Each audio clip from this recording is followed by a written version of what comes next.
Thank you so much for coming back. Thank you so much for subscribing.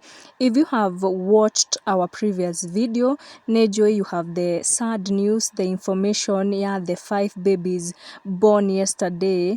Gũkorwo twana tũu tuothe tũtano nĩ twahurũka this afternoon.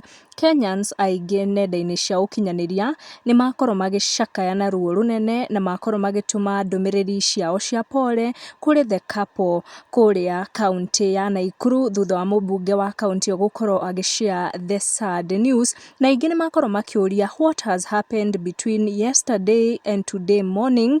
Kũringana na marigitari a Nakuru level 5, the babies were born prematurely, meaning ciana icio iraciarirwo ihinda rĩtarĩ ikinyu, marigitari makiuga iraciarirwo at 7 months.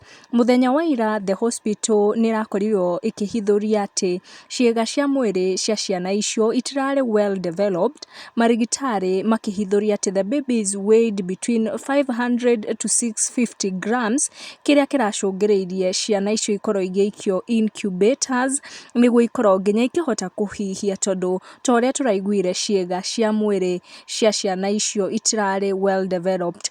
More news itirĩ iraumĩria mũthenya wa ũmũthĩ kana thutha wa kwĩrĩkana twana tũu tuothe nĩ twakorwo tũkĩhurũka.